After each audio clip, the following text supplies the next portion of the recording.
Bonjour et bienvenue dans cette vidéo où je vais vous expliquer toutes les consignes sanitaires que j'ai mis en place au studio afin de vous recevoir dans les meilleures conditions. Donc vous pouvez continuer à venir au studio lorsque vous faisiez avant, vous passez votre badge à l'extérieur pour pouvoir accéder. Une fois que vous êtes entré dans la zone au niveau du paillasson, vous avez accès à un premier gel hydroalcoolique, il faut mettre une noisette et vous nettoyez les mains. Vous avez vos chaussures de ville aux pieds, donc je vous invite à marcher dans la zone définie par le scotch pour pouvoir venir vous asseoir et enlever dans cette zone vos chaussures de ville et mettre vos baskets réservées au studio. Vous avez l'habitude de les utiliser. Si éventuellement vous les avez utilisées pendant le confinement à la maison ou en extérieur, je vous demanderai de les remettre à la machine ou de les nettoyer pour qu'elles soient vraiment consacrées au studio. Les personnes qui font le Pilates, n'hésitez pas à garder une paire de chaussettes avec vous pour pouvoir marcher jusqu'au studio.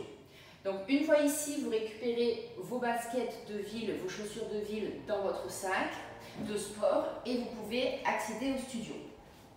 Ici, la flèche indique que les personnes montantes dans le couloir sont prioritaires lorsqu'elles arrivent.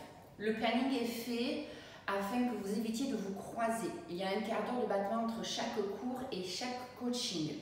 Donc je vous demanderai de venir maximum 5 minutes avant le début de votre cours pour laisser le temps aux personnes qui ont fini la séance avant de partir.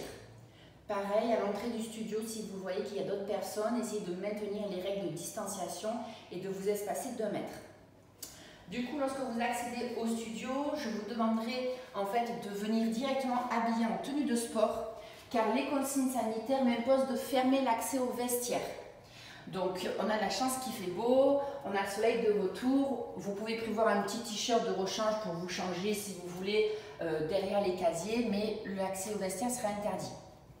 À ce niveau-là, vous avez accès à un autre point pour pouvoir le gel hydroalcoolique et le spray nettoyant avec le sopalin pour pouvoir nettoyer les casiers. Donc vous avez ces casiers-là pour pouvoir déposer vos sacs.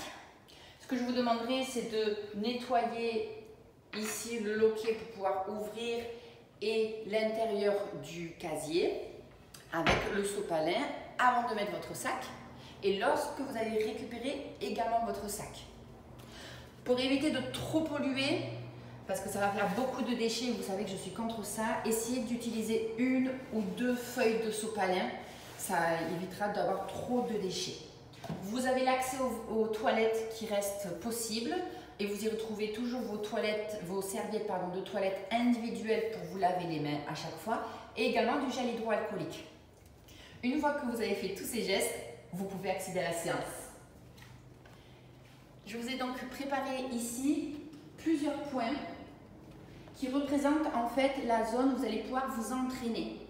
Donc lorsque vous allez venir faire les séances de pilates par exemple, vous irez prendre votre tapis et je vous demanderai de vous mettre vraiment le tapis au centre du scotch, ce qui permettra d'avoir une zone de 4 mètres carrés chacun.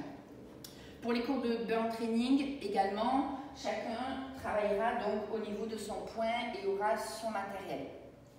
Pour les cours de boxing, comme je vous ai dit, seulement 5 sacs.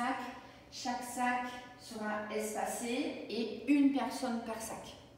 Concernant le HBX Move et le HBX TRX for Yoga, on utilisera les 2 premières sangles. Donc, comme on faisait avant, 1 personne en face, 1 personne ici, 1 sangle vide, puis à nouveau 2 sangles et ainsi de suite. Ce qui permettra en fait d'avoir presque 3 mètres de distance entre chacun, donc vous allez avoir vraiment un grand espace. Pareil pour le HBX Fusion, vous travaillerez toujours au niveau de votre zone. Concernant le nettoyage du matériel, dans l'idéal, j'essaierai de vous préparer le matériel en amont, soit les tapis ou le petit matériel qui est déjà tout nettoyé. Donc je vous le nettoierai en amont, je vous le préparerai. Si je n'ai pas eu le temps, je vous demanderai de le faire et de nettoyer votre matériel avec, pareil, le spray et le sopalin qui se trouvent à cette zone-là. Vous retrouvez aussi du gel hydroalcoolique pour vous nettoyer les mains. Et lorsque vous avez fini votre séance d'entraînement, même principe, on nettoie son matériel dans un premier temps et ensuite on le range.